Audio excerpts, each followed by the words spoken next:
Hey everyone, welcome to the Ink Pod podcast, where I'm joined by my co-host and good buddy Zach Nito, where we're going to talk about the ins and out of the industry, printing, DTF, embroidery, large format printing, and hopefully we're going to help you guys scale your business to some major business where you can print a ton of shirts, ton of paper, ton of whatever you want to print, right?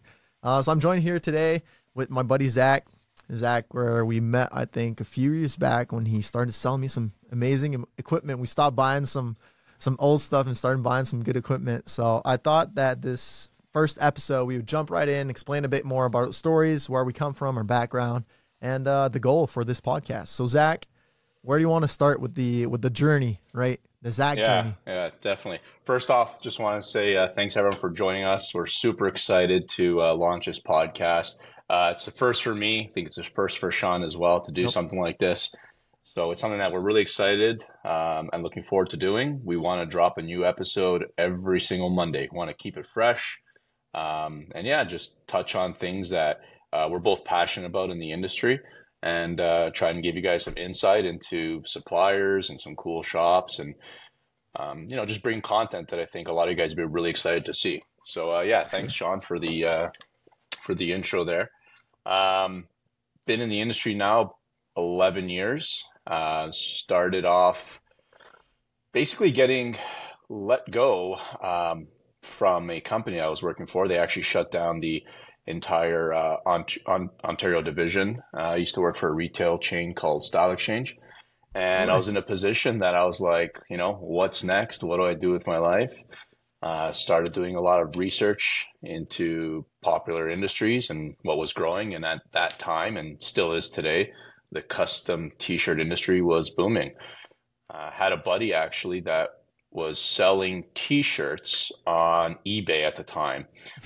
Just funny, quirky sayings on shirts and actually getting it fulfilled by another company, POD, white label fulfillment.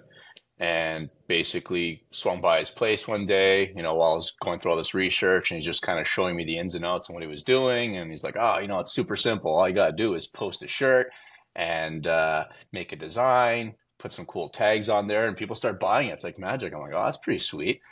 And then I'm like, how much you pay this guy to print the shirts? He's like, I'd pay him like 13 US and I sell it for 17. I'm like, I don't know. It doesn't sound like you're making that much money on it. Like maybe we should look into printing it ourselves. And that's when I started to do the research in terms of what was involved. And I started with Google and, how to print a t-shirt as cheap as possible. And apparently all you need to become a millionaire is a heat press and a vinyl cutter. So that's where we started. That's the dream, right? Yeah, very quickly we realized, oh man, we're limited to one color designs. Well, that kind of sucks. So let's try and create as awesome one color designs as we possibly can. And pretty quickly, I think we got our first job. It was like a music festival. I think we got like 300 shirts. And I remember the print still because it's like haunting me. You had to weed everything out? Yeah, it was like a diamond, like a pyramid kind of. It had like all the names of all the people that were at the event. And I remember it was like 300 pieces. And we're like, oh, great. We're going to make like $20 a shirt. We're going to kill it. And literally after like an hour of weeding, we got through 3 shirts. I'm like, this is just not going to work. Crazy. Like, even if we had unlimited jobs, like someone's like, hey, I have 2 million shirts a year. Just do them at your own leisure. Like, we just can't be profitable. So at that point, I basically hopped on Google again and asked for better advice this time. And I started coming across, different technologies, and screen printing was obviously a big one, dye sublimation, but wouldn't work on cotton stuff, which is the bulk of what we were doing. And I came across DTG. I'm like, oh, this is pretty cool. And did a lot of research about it and around it. And it was kind of an emerging technology, had kind of been in this space already at that time. We're going back 11 years now. I think this was 2013. And at that time, CMYK printers had been out for a while, and now CMYK with white was starting to come out, or had been out, but it was very early, in its infancy. Did the research, found that Brother was the beast in the space, and still is today, at least one of the big players. And did my research, found out that RBdigital, which is one of the companies that I'm partner of now, was the exclusive distributor. Basically hit them up, said, hey, I want to start printing some t-shirts. They actually invited me to a shop to go see them in action, and it was like magic. You pre-treat the shirt, put in the stick, press Comes print, and out. like, boom, there's your print. And I'm like, this would take me like 2 hours to weed, and it'd be one color. So yeah, I mean, I think by the time we got the machine rolling, I remember we set up in my bedroom, you know, literally had What? like, yeah, my bed was like pushed to the corner, and I had a little pre-treat machine and a little printer. So you didn't And even start in the garage, you started in the no, room. no, that was a huge upgrade for us. Yeah. Wow. So yeah, started in the garage because I started the bedroom, want to start right away. And then after Yeah. like a month, I'm like, hey, Pa, listen, you know that garage that I have in the back? We kind of got to do a full reno. And I remember we did half of it first, so I had like 200 square feet. Yeah. Um, and then after Christmas, because Christmas just boomed, we Crazy. we got the other side. So now we're at 400. And yeah, like we literally started. It was really slow in the beginning. 3, 4 shirts a day, 5 shirts a day, and Oh, we would just keep posting. We're like, oh, it's just volume, post, post, post. And then all of a sudden, Christmas came, and I remember it oh, was maybe like starting second week of November. I remember waking up and it was like 30 sales, and then I was oh, like, whoa, oh. what's going on here? All Um, eBay or Etsy as well? only eBay at the time. Yeah, yeah. We got into eBay afterwards, and that was where things really On took Etsy, off. yeah. Yeah, sorry, Etsy, yeah. So basically, the next day was like 40, 45. We're like, wow, this is crazy. And then I remember like, hey, maybe at that time I was looking for other platforms. I'm like, maybe we Yep. should try Etsy too. And I remember we were the second shop on Etsy. There was one other shop that was selling screen printed shirts, one color designs. Okay. And literally it blew up. Like I'm talking like 400, 500 orders in a day, and it was No just it way. was it was nuts. So then we were like printing 24 hours a day, 7 days a week. It was insane. I didn't have room for inventory. Like my entire house, my all my kitchen was all packages everywhere, and then we had to keep the inventory in the boxes outside because my entire house was completely covered.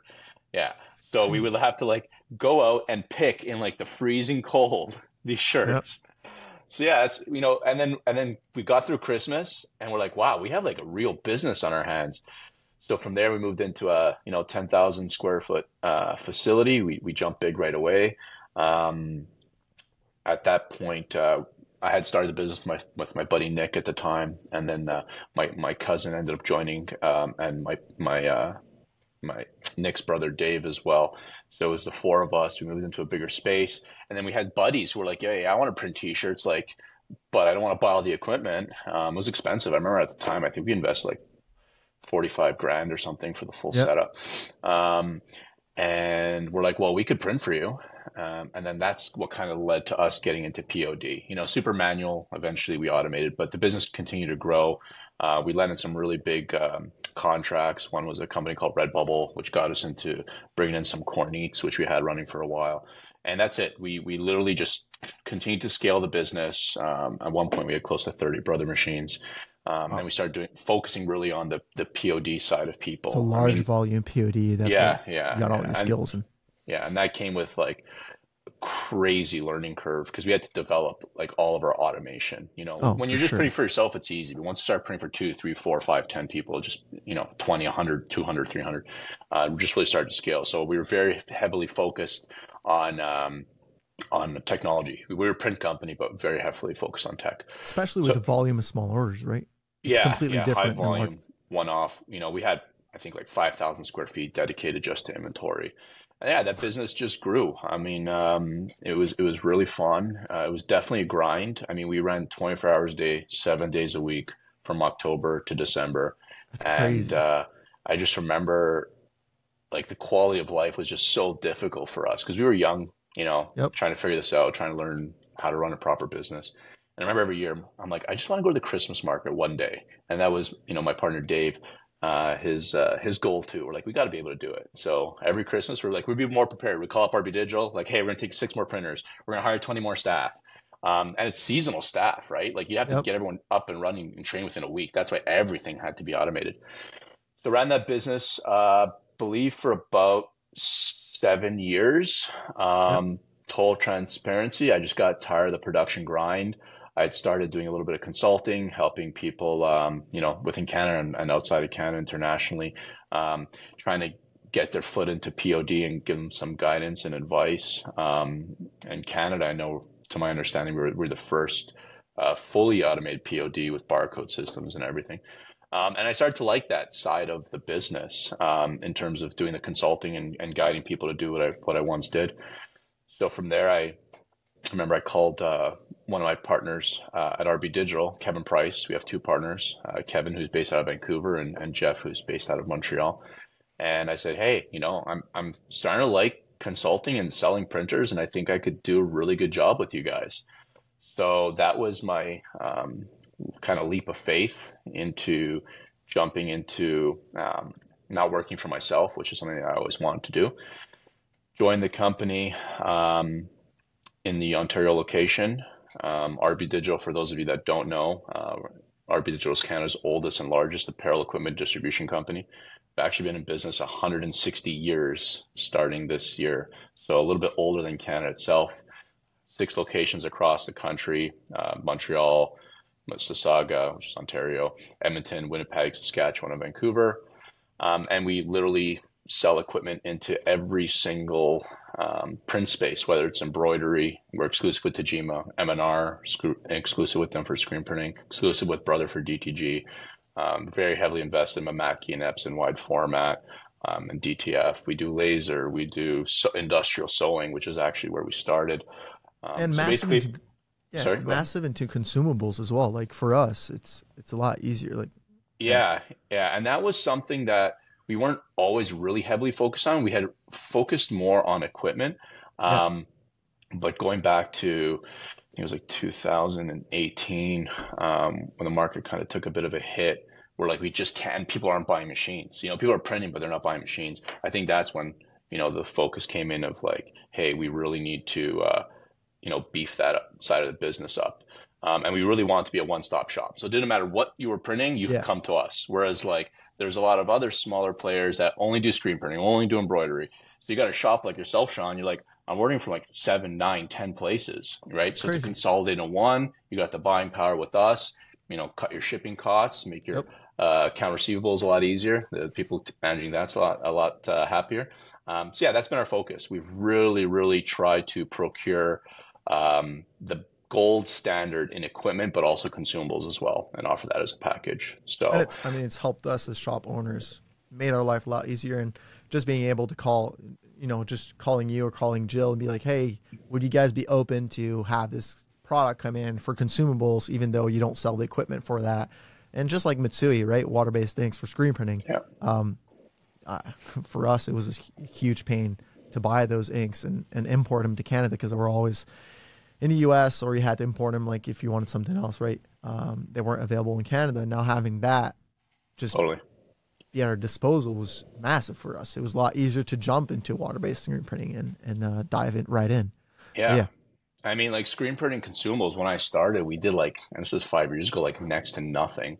Um, I remember when I started Ontario, we only had like one pallet of Wilflex yeah, Quick White, and that was it, like nothing. And when I started in this space, it's something I became really passionate about very quickly because from all the printing technologies, me personally, I feel like screen printing has the biggest learning curve, it's insane. and is the most robust space in my business in terms of product lines and how everything works with something else. So when I started, I said, hey, you know what? I don't think anyone in Canada is like really doing a good job on the screen print consumable supply side. I leaned on some of my really big accounts. Nadeem at Top Threads, at Jesse at Avid Apparel, my buddy Andy at Canadian Custom Apparel, like shops that I already had good relationships with from my previous business and were Yeah, big into screen printing. I'm like, hey man, like guide me in this. Like, what do you want me to have? And I literally just built it up. And I remember, you are the one that told me to bring on Matsui because you're like, hey man, I'm done with plastic. So I'm like, well, I want your business. So I guess I got to bring in some water based.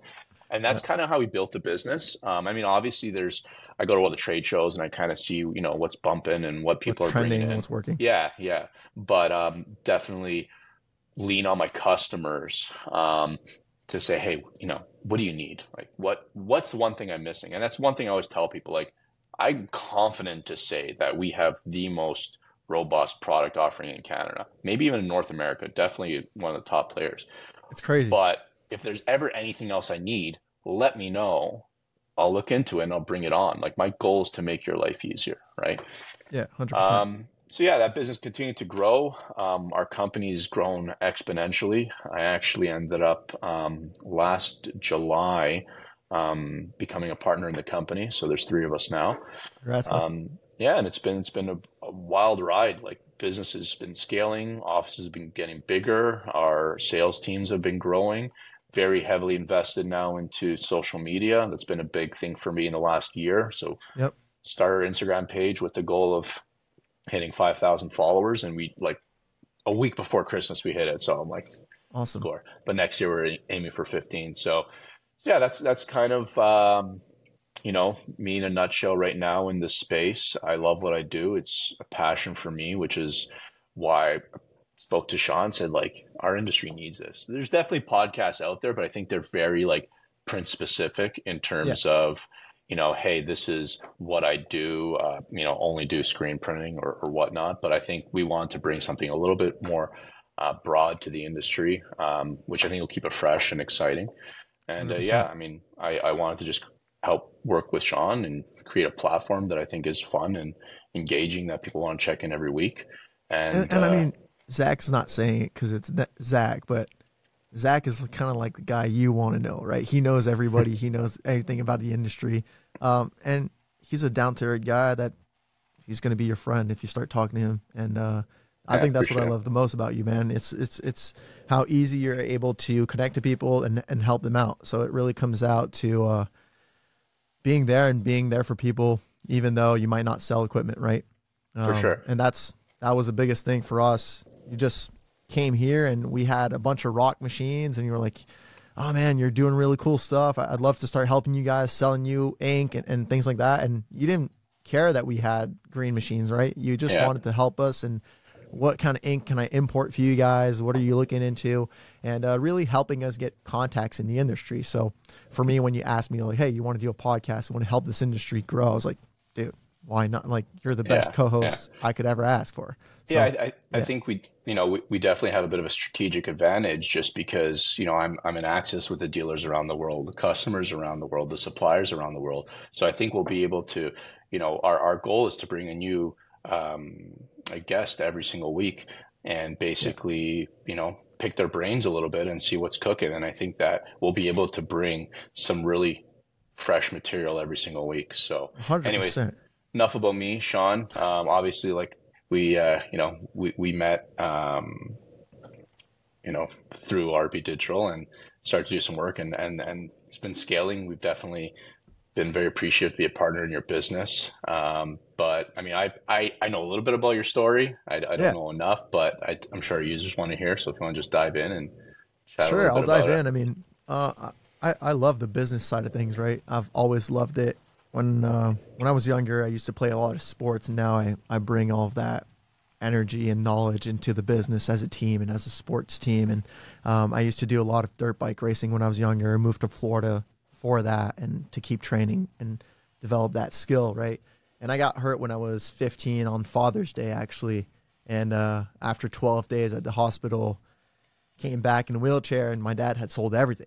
So I spent my whole life from 7 to 15 dedicated to dirt bike racing, to Wow. motocross. And I thought that's what I was going to do in my life. So I got hurt pretty bad, came back. My dad was like, "Nope, I'm not going to bury my son. I'm going to live a life with him. So Yeah. you're not going to ride dirt bikes as long as you're living under my roof." So I was like, "All right, well, what am I going to do?"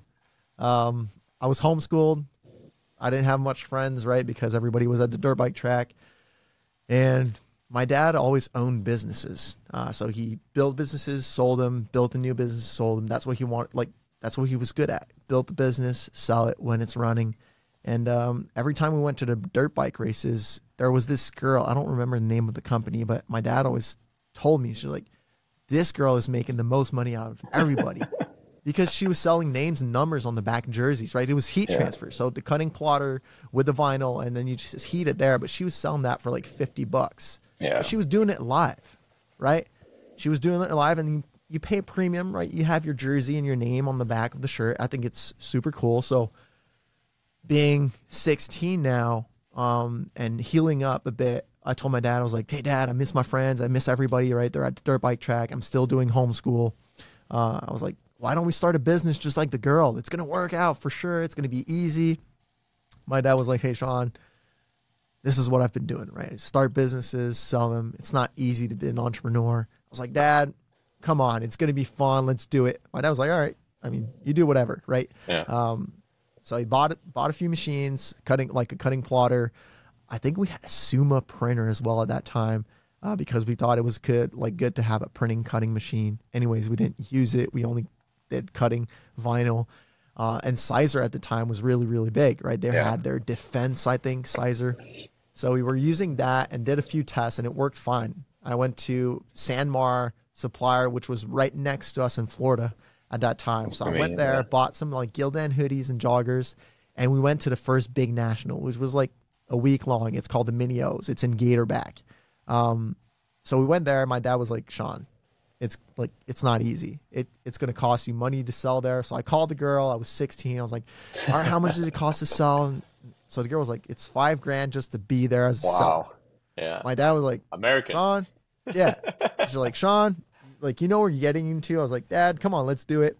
And I had money from sponsorship and things like that. So I was like, Dad, let's do it. And he was like, okay, it's like, let's do it together. So we did it together. We spent the money. And my dad was like, he's going to learn from this, right? Lucky enough, I kind of had a name in the sport because I was pretty good. Yeah. So that first week ended, and came back home with $25,000 profit. Wow. On that huge. First week. So my dad was like, dude, that's crazy. Like that's nuts, right? That's not normally how it goes. No. So I kept doing that. I went to smaller races during the weekends. So I went there and saw my friends, thought it was super cool. It was fun. My parents got divorced about 6-7 months later. And then my dad was like, we're 6 kids in my family. Oh. So it's a big family. So my dad was like, hey, we're going to go back to Canada. Yeah, we're going to go back. Yeah, so we're 6 kids. So 4 sisters and 1 brother. And my brother Alex is now a partner in the business. But yeah, that's the beginning of the story. Moved back to Canada. Kind of was mad at my dad. Left my business there. Left my girlfriend there. But I had to follow, right? You're 16. So I followed. Oh, Pop stayed over there. No, so Pop was like, hey, the mom is going back to Canada. We're going to go back to Canada too. Like, we pretty much came to Florida for you to race dirt bikes. Yeah. And now you're not racing dirt bikes anymore. So let's go back to Canada where everybody's at. But... Yeah, snowmobiles or whatnot. But so yeah, I was like, okay, I'm just going to go back to school, be a normal kid, right? I want to do something normal for once in my life. And I went to school, and after 2 months, I was like, oh, that's not for me. I can't just sit here and be told not to raise my hand because I've done this before. Yeah. So I was like, all right. Asked my dad. I was like, Dad, he did visas, immigration visas. That's what he was doing. That was business. He was doing that for the last 16 years. And I was like, hey, Dad, do you want to sell that business? And we'll start a business together. So instead of doing T-shirts, we're going to start doing large format printing, car wraps, signs.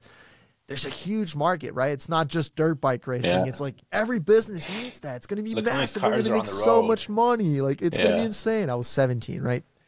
Unknown optimism. That's what it's called. Yeah, yeah. And my dad was like, my dad's my best friend. So I was like, yeah, sure, why not? Let's jump right into it. So he sold his business, took 3 months.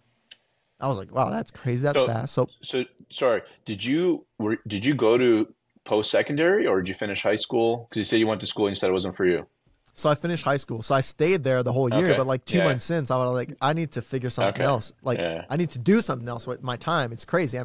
I wasn't studying.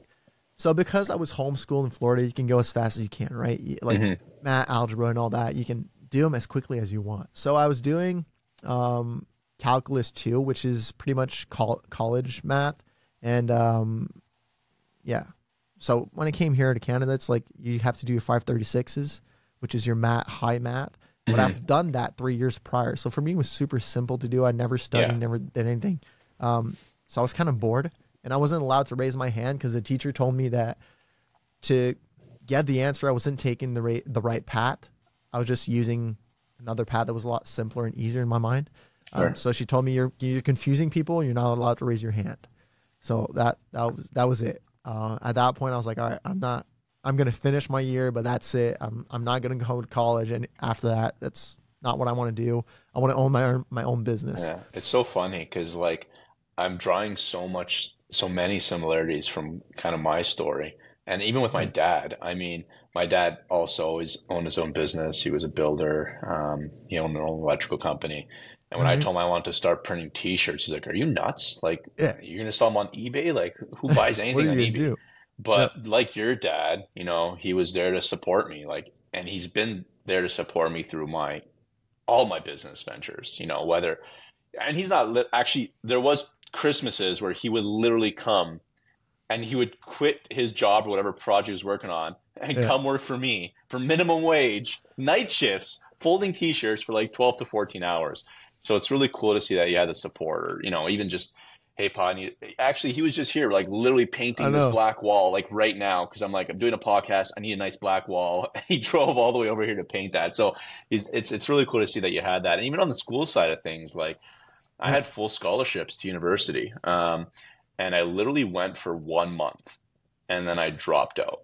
And my Really. mom lost it. She's like, "You did not." I was good at school. I just hated it. She's like, "You Yeah. didn't go to school all these years to drop out." And she forced me to sign up again. And I No. got the scholarships a second time. I had to beg them. And I lasted a week and I dropped out. It's just not for everyone, right? I always, 100%. want to become an entrepreneur and start my own business and work for myself. Um, Not knowing how much harder it actually is. But it's definitely rewarding. So, anyways, yeah, continue. I just thought I'd share that. I never knew that Oh, for about you. sure. Yeah, for sure. And I mean, when you get into business, you don't like you say you want to get into business for the freedom of it, to be your own boss and make your own living and whatnot, but you don't realize that you're creating a 24/7. Yeah. Like it becomes your life. And I guess to a certain point where it was like we're gonna dive into this in future episodes and whatnot, but for me, it became really, really hard to scale a business to a certain extent because it was always my baby. So it was hard for me to delegate Yeah. because Yeah. my business became me, right? So I started with Totally. Logo Boom with my dad. So we were doing signs, car apps, and I built the website. I thought we were getting clients right away, and then you realize that, oh, it's actually harder than what it is, like Yeah. what it looked. It's a lot harder than what it was in Florida, right? I was lucky in Florida. We were a niche market. We were good at what we were doing. We were on the spot. We were delivering something that had a lot of value to people, right? Everyone wears Um, t-shirts all year round in Florida. Like that's too. the market Yeah, for t-shirts, right? 100%. So for us coming here, and I thought I had a brilliant idea of being like, hey, Dad, we're going to open a shop. We're going to do large format printing and car wraps. Like the market is huge. And my dad was like, all right, I don't mind. Let's do it together. We're going to learn together. And You I was showed him lucky enough once. to, yeah, Yeah. exactly. But You had a good and track record. he kind of knew it was going to be hard, but he Yeah. wanted me to learn through that as Sure. well. Yeah. And I think that's one of the biggest learning curves I learned through my whole life, right? Is actually understanding and knowing that it's not easy. Like you have to work hard and be willing to put a lot of effort and time into something to make it great. And it evolved, and 5 years down the road, we had something going on that was really nice. We're becoming really big to do car wrap signs, things like that. And I wanted to go back into the apparel of it. And I wanted to believe that I was able to do it on my own too. So I was Yeah. like, hey, Dad, you know what? Take care of this division, the car wrap, and I'll start doing screen printing. So it's going to be called Printees, and I'm going to take care of that division. And call my brother up. I was like, hey, Alex, you want to invest in this company? We're going to buy printing machines, and I'm going to do water-based screen printing. Nobody's doing it here, and I'm going to be so good. Did you I dive watched straight into water-based, like right off the bat? right. So I watched Ryanet. So Ryan from Yeah. Ryanet, you helped me start my screen printing business. Shout out Ryan. All right, he's the OG, right? Yeah. So with his videos and discharge videos, I thought I could print better than anybody. So Yeah, I of bought my course. first manual 6-color press and started learning. And gosh, did I learn not just about business, but about printing. Oh yeah. I'm really into learning. I love to learn and dive deep into things. And I spent my days and my nights learning about screen printing, OEM, mesh count, Yeah. humidity, tension, pressure, squeegee blades, angles. so much more than the actual art, right? So screen printing, I became really, really, really good at screen printing and landing some big clients. All I wanted to do was do large brands. So we got Can-Am BRP, which is a big company. Then we started doing some apparel for resellers of brands, large brands, Huki, Plenty Human Wear. And then I was big into the action sports. So we got Da Vinci, Specialized, Rocky Mountain, Cool. which were really good clients for us and helped us grow, especially with water-based and what we were doing. So we went into that route and had a pretty big team of about 18 people. And it got complicated to the point where it was all about staff, right?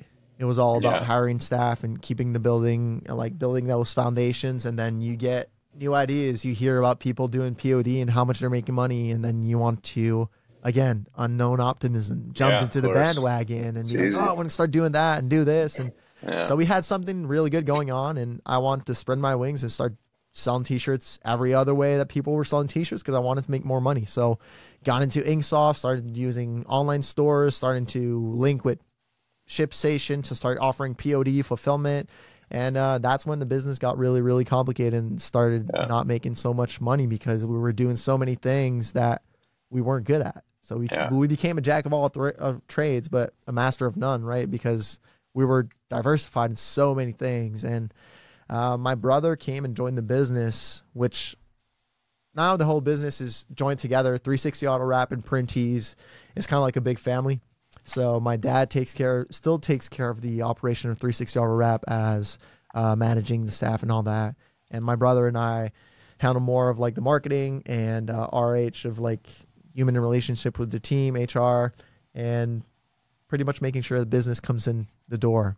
And we've simplified it. So we went back to, you know what, let's play the ball game of being online, right? Let's sell shirts online through a website. People can go and design and offer really good product, really good quality, a reasonable price for a good time. So 3 to 5 business days, it's shipped to your door. And now we're getting into POD as well because it's the same technology, it's the same system that comes in, you produce it. So we let go of like those large volume orders, those big ego clients. I call them ego clients because it's fun to say that you're working, you're printing for these guys, right? Sure. Yeah. We but had at clients the end like of the day, that too. they weren't paying the bills. No. For us, Keeping it your was press more, busy. I mean, that's they were keeping the press busy, but the staff wasn't happy. There was not enough margin for us to keep doing that. And we weren't big enough to actually print for these guys, right? Yeah. So we didn't have enough people, staff to have everybody in each department where it would be feasible to have that volume. But they weren't big enough to offer that to us. We should have had like landed 5 or 6 other big clients to be able to do that. But I didn't want the headache to do that. And I wanted the staff to really be happy in what they were doing. Not saying that there's not any shops out there that can do it. I'm just saying that's not what worked for us. No, I mean, like I mean, it's hard to really make money just doing contract. Like, especially in Canada, the United States, so they have some massive markets and also clients. But even then, like to make money successfully in contract, you have to be so inefficient. Like there is no margin for error. So the shops in the US, I mean, here you see a shop with 4 autos, you're like, yeah, that's a big shop. That's a big shop. You know, you might have a couple that are like around the 10, but in the US, that's like small to average kind of thing. I've been in some shops that are like, 15 plus autos. So for them, they could literally allocate one of their press for their low margin contract jobs for one customer. You're saying this is one of my customers. That's the press just for them. Let's run those jobs. And everything else, we're going to, run our jobs with the healthier margins. It's tough. It is difficult. I know what you're talking about in terms of like, being at their mercy. Like we had a client was like several $1 million a year. And like the whole, like you're just always in fear of like, I need to do everything perfect for them or else they're going to drop me. And what if what if you lose them? We had like, literally just for that one customer invested over $1 million. So it's like, how do we make those payments if they leave us, right? So you get stuck in this like vicious cycle of like, oh, this work sucks, but I have to do it, and it has to be perfect, and it has to be done. Like you're talking 3 to 5 days. We had to get everything out within 24 to 48 hours, or else it was like penalties. Crazy. It was nuts in the POD space, and you can imagine like you're trying to pull inventory from places and things are out of stock. It was just like a mess. So yeah, I Yeah. feel you there. Contract's tough. So shout out to everyone that's doing it and making a Oh, living at it. It's super impressive. and I mean, just that's when we started calculating data, right? And now we use it every single day. And it was probably one of the massive blessings that we started doing that for a shop. And I think if you're a shop owner and you're small, to start implementing data in your shop is going to help you down the road to scale. Yeah. Yeah, For us, for sure. it was massive. When we started doing that, that's when we actually saw that we weren't making any money. Yeah. So we thought we were making money, but at the end of the month, there was no profit. And we're like, how is this possible? And then we started calculating data and we're like, oh, okay. When the press aren't running, oh, this is what's happening. And now we found some answers. And it was a lot easier to hire and fire people with data as well. Sure. So And now, you'd be yeah, surprised. Like I go to shops and they have no idea what their overhead costs are. And a lot of times shops will come to me, especially guys who are new in the space. Like, hey Zach, like how much do I charge for this screen print shirt? Or how much do I yeah, charge for this DTG or fulfillment service? I'm like, what are your costs? Like, I don't know. I'm like, what do you mean you don't know? Like, how can you set a price if you have no idea what your costs are? So we were in that same space when we were doing, that large contract. We had always yep. been printing for ourselves, massive margins. Printing a T-shirt selling for 24 US on Etsy, Oh, huge. yeah. Can make lots of mistakes. Yep. 10% of your product can be messed up. You're still gonna be profitable. But once you get into this massive high volume, like I remember there was a Black Friday, we got 16,000 orders that needed to get printed and shipped, literally one day incoming. We would trend on No averaging way. 2,000, 4,000, but then it's like boom, Black Friday. 16? Yeah, and it's crazy. And that's when you see like if things aren't perfect and you know your costs and you have the right amount of staff, not too little where you can't get the work done, not too much where people are sitting around. You're playing this balancing act of costs. Yep. And it's scary to see. And I don't know if it's every industry. I mean, this is the industry I know. I can't see a lot of other industries literally operating this fashion where people don't know their costs. But that's the one thing I tell people, like before you come up with pricing, don't just look at your competitor and be like, oh, this guy charges 18 bucks. Well, I'm going to charge 16 because I'm a small business and I can run No. on leaner margins and that'll give me work. It's not the right way to go about it. You It's have going to to know what work your for the costs first are. it's going to work for the first 3 months, but what are you going to do when you're Totally. going to have to buy another machine, hire somebody? It's not going to work there, Yeah, right? start paying insurance. People start in their home. Like there's a massive part of our business that is still home based. And some of our biggest players, they started in their home, right? And Yep. transitioning from like, I'm a home business where it's just me. I don't have insurance payments. I don't have to pay, pension into Canada pension plan and that kind of stuff. When you make that jump, you realize like you cannot be setting your business goal to be cheaper than the guy who's running a legitimate business because he's been doing No. this for 30 years, 20 years. He's got the volume. Yep. And who knows, he might be struggling too. So I Yeah. think that 100%. that model of like, let me just be cheaper and hopefully better just doesn't work. Like you have to know your cost. So And I mean, everybody's shop's different, right? So sometimes, and it's client education. That's what I tell my staff when the team that are selling, right, is if we're more expensive than another shop, then maybe we're not doing the same thing. Maybe we're not comparing apples to apples. That's our cost, and we had to break it down to make it feasible for our clients to resell or make a living off their shirt or simply buy it for their company, right, brick and mortar, whatever it is. But it needs to make sense for them, but it needs to make sense for us so we can keep growing, right? totally. The last rule so we have like goals as a company and our vision and our values. And the last one at the bottom is we have to be profitable to keep building this company. Yeah. So it's kind of like it's the last statement because if we're not profitable, we can't keep doing this. We can't Yeah. keep offering the shirts. So yeah, it's and every shop is different, right? The smaller you are, yeah, of course you can have smaller like margin, things like that, but you have to think down the road where you want to go and how you want to scale this business. Yeah. I mean, But if all you're doing is making your machine payments, you're never going to grow. Do you know what I mean? no, Like you have to have a healthy enough margin where you can, have this little nest egg where you're just stashing away your cash and building up a credit so that when you do get the big client or ready to take that next step, you have cash or yep, credit to help you get there, right? oh for And sure, I, and I think that's that you were touching point on like we were more expensive than and we had to kind of break it down as to why. And I think that's the most challenging thing to communicate to your customer. And I think that's why it's very important to build an experience. Like when you walk into your shop, Shawn, not to pump your tires, but like you get that like wow factor, like wow, like they I haven't even stepped in yet, but like they got their shit together. Do you know what I Yeah. mean? And I think that's important. And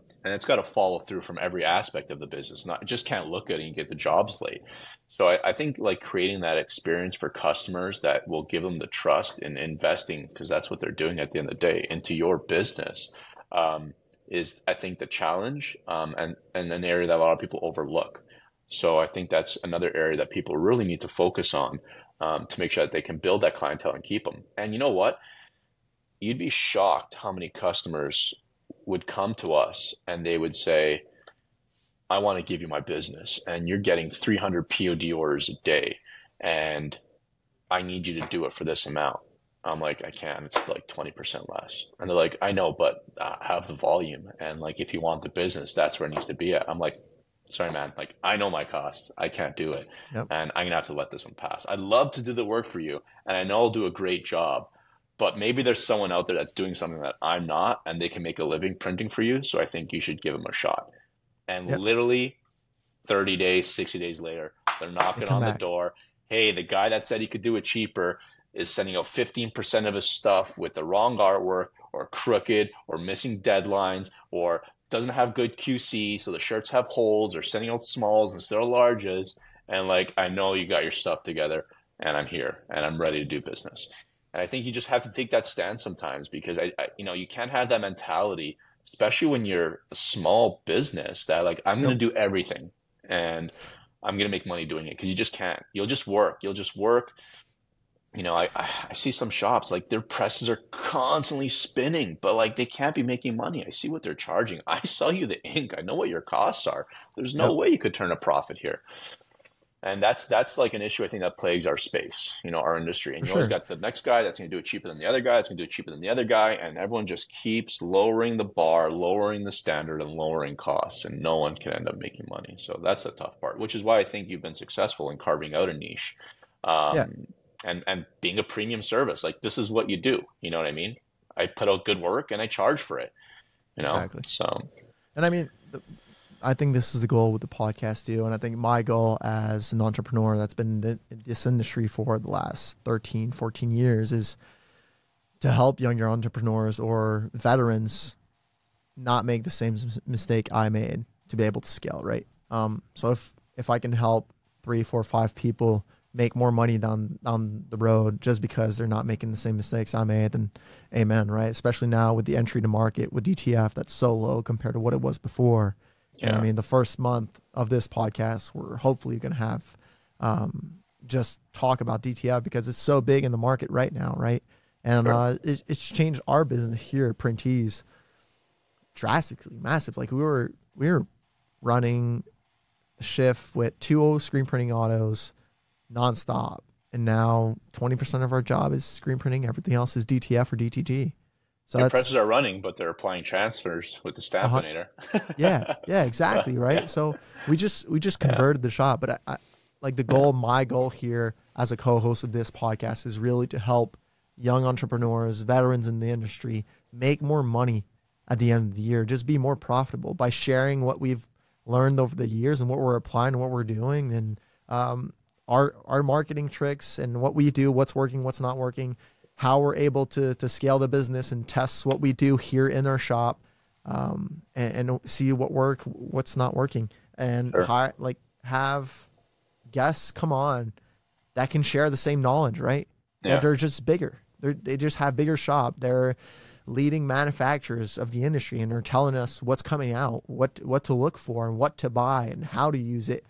Just DTF. I mean, having the right consumables oh is yeah, massive. that's the secret sauce. It's a secret sauce, but like when Yeah, you get into it, you don't know that no, because there's I so many videos of people doing like.